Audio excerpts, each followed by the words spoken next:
Hi, my name's Tom. This is my dad, and this is our 1983 AE86 Sprinter.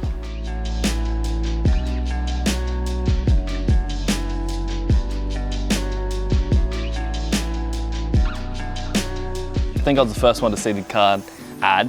I remember it was an afternoon. We're actually looking at another car, but it came up, it was within our area. We had to jump on it straight away. We looked at it that afternoon, wasn't it? They were sort of selling pretty quickly at that particular time. We knew there wasn't many around, so we went out there, made a silly offer, and that didn't get up at that time, but it was pretty soon after that the owner came back. The next day, I think it was. The counter offer, and anyway, we came to agreement and we liked it because there was a lot of good stuff about it. It was very original, it had a great original colour, and it wasn't too rusty, which is unusual for these cars. Most of the rust, we realised, was fairly easily repaired. We got a panel beater out to inspect it with us, just to make sure we weren't walking into a money pit, and he gave the thumbs up, and yeah, it was good. I think the real excitement came after the panel beater, really, because there was still a lot of question marks around the car before the panel beater came out and looked at it and thought it was pretty good, and gave us a rough estimate of what it could cost to fix, which was what we were thinking. Once it all checks out, it becomes a bit more exciting. The guy that came out, honest, solid businessman, just work that we didn't want to get into, and really didn't have those sorts of skills. He actually came up with quite a reasonable price, and then was able to also to discount that price as sort of like a cashie. But the thing was, he said, I'll just fit it in between work. He's got a pretty big business. He said, we like to have those sorts of cars in the background there, so we fit them in between jobs. So we just left it with him for, I think it was around about 4 months. So it kind of from that point, it sat in the shed for a little bit. And then we got another donor car, because this car didn't come, well, it came with a 4AC, but that's the car that came out in the Australian market. It only has a single cam and it's a carburetor, but we wanted a 4AG that has a dual cam and fuel injection. We didn't have the engine and the interior, we didn't have that. So we needed those two things. A red one popped up in Sydney that had a great interior and the 4AG, but the body was shocking. Now we might sort of back off calling it, we want to sell that car. Yeah, it's fairly solid. Oh, good point. A few spots of rust. Off the donor car, we took the wheels and the suspension, obviously the engine and the interior out, and it also had a whole lot of other plastic bits that you just can't get from anywhere, like the parcel tray. They're as rare as hen's teeth, and we were lucky enough to get that. So that car now has a full interior, which is really cool. The engine in it was pretty sweet as well, but we took the precaution of just taking the head off and inspecting the bore, and we did valve seals and other seals, and yeah, so it's running really well now. And we painted it red. It's fast, goes fast. A little bit faster.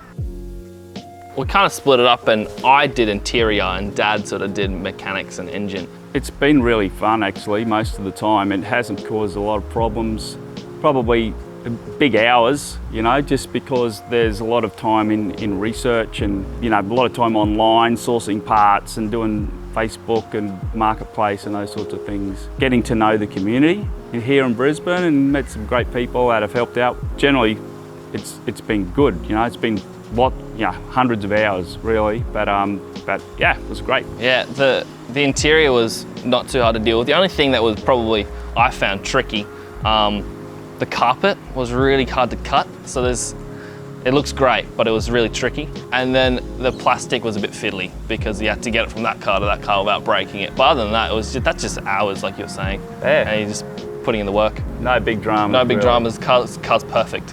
Redid the dash, because the dash is almost always a crack. So we didn't really want to go, like it's about $900 to do full dash. It's a guy that does them in Melbourne, but did 2-pack and flocking ourselves, which turned out pretty good. Yeah, it's awesome. Yeah, it goes really great, and it's just fun to have it on the road now. Yeah.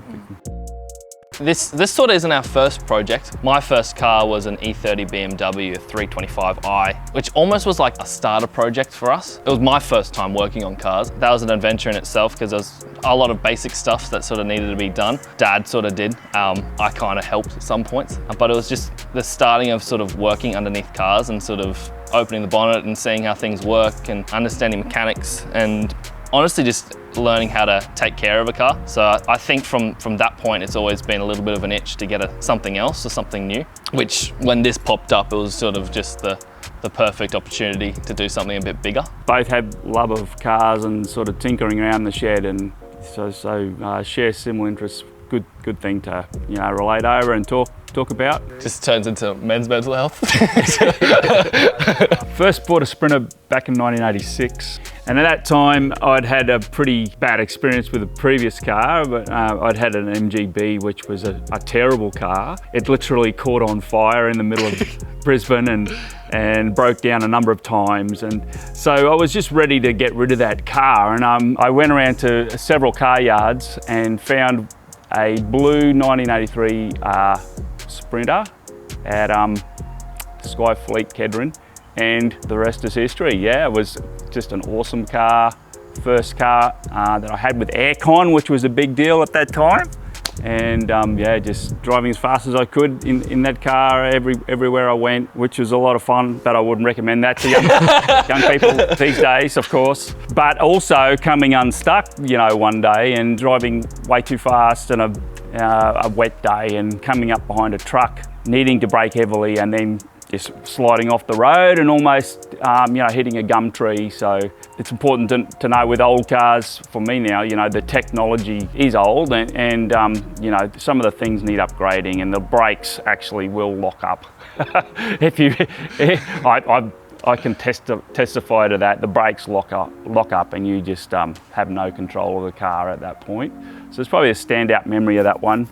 I was 20 years old. Yeah, I guess for me it's a bit nostalgic, reliving the youth a bit. One of my favorite things of the AE86 is how it looks. It's just so much of its era, which is weird because I actually didn't like how it looked probably about 5-6 years ago. And then just suddenly something clicked. I just preferred the look of 80s cars, and it's probably one of the premier 80s vehicles. You could look at it and go, wow, that's just something that you don't see today, which I think really cool, particularly the back. The back is so cool. I think the realistic plan is just to sort of put it back into the pond, see what we can get for it, and then find something else to create and build. We've always liked E30s, probably another one of those. Mine was a 4-door, so a coupe would always be cool. Something BMW probably, I'm not sure. We'll see what the next project is. Yeah, it's more about the process than the product for me, and yeah, probably have a break. Maybe not take the plunge so deeply next time, because it has been a lot of time.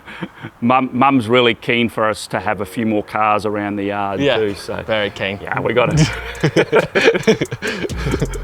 Space for 1, 2, 3, 4.